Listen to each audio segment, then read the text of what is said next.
So since you brought up office, let's go to Tere. Okay. And Tere, every day we read the newspaper and office is at the end of the world, et cetera, et cetera. But Miami's crushing it. Go ahead. Yeah, is this on? Yeah. Yeah, Miami's crushing it, and we are an anomaly. We have clients that have portfolios of office all over the country, all over the world, and certainly the story in those markets is very different than what we're experiencing here.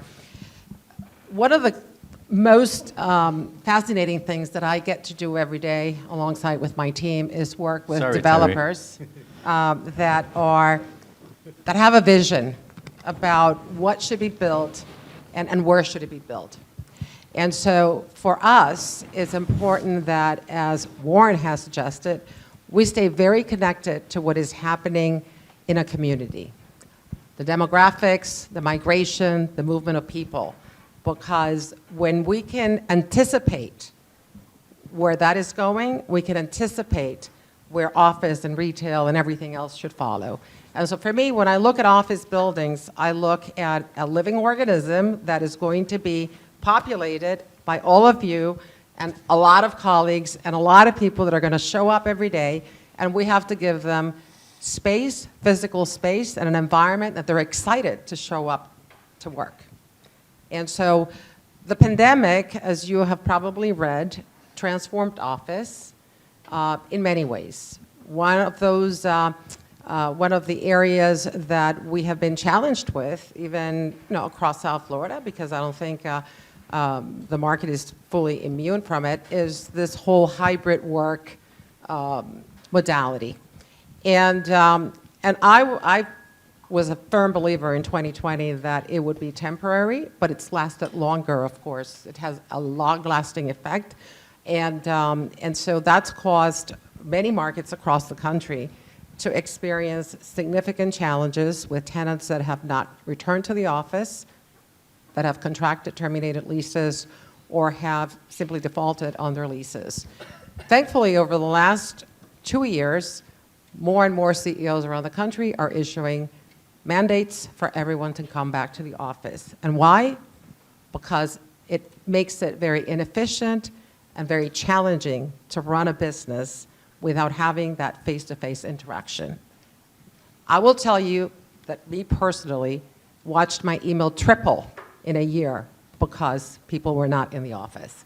So I think by 2025, it is expected that we will be at the office at least 85% of the time, if not more.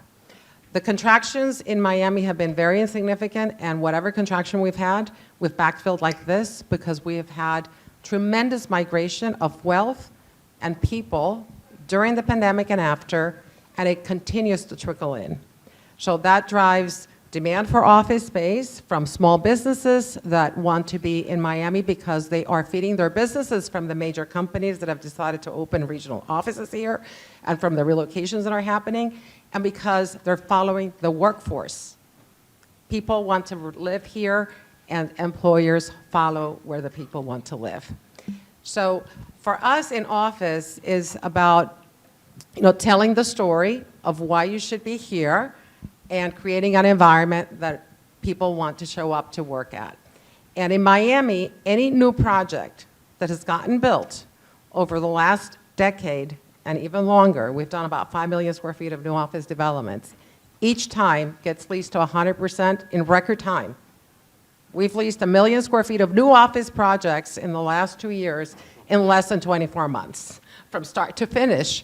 So this is proof that when you build quality space in the right location, delivering the right vision for that corporate employer or that entrepreneur that wants to have an office here, and you provide all the right elements for that to be a place where people want to show up to work, we get at least, and we get at least typically at a pretty healthy premium.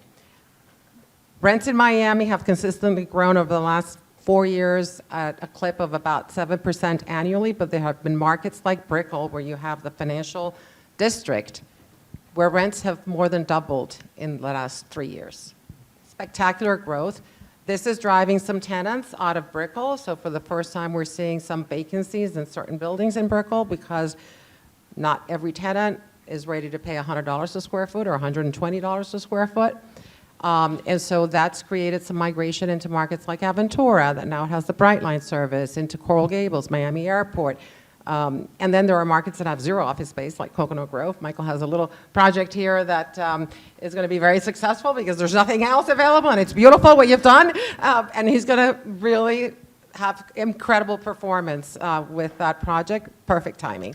So I'm still very bullish in office. The challenge is Warren and his colleagues and the banks will not finance any new office projects unless they are at least 60 to 65% pre-leased to credit companies, and that the sponsor is willing to put in a lot of their own cash and personal guarantees. So you see, people will like me now. Yeah. If I actually finance it. You see, you're wrong, Malcolm. Exactly. Everyone likes it. Yeah. Actually, Yeah. Warren's one of the easier lenders. Everyone, because right, Warren. I mean, you're a lot. I'm very sloppy. Yeah. Well, I'm going to come see you tomorrow. I have a few projects for you. But at the end of the day, you know, what that translates into is constrained supply, so continued rent growth, continued absorption of any space that becomes available. And so if you're an owner office product in Miami today, you really are enjoying terrific performance, with one caveat. If you finance your project, let's say 4 years ago, and you're ready to do a recap, you need to refinance, and you need to go see Mr. Lender, you're upside down already, even if you're 100% leased and you have great rents, because interest rates are causing your valuation to be upside down. So we expect that this year, no matter, you know, what great asset you might have, if you need to refinance in the next 24 months or in the next 12 months at least, it's going to be a challenging situation for any office owner, no matter how great Miami is performing. So Just calling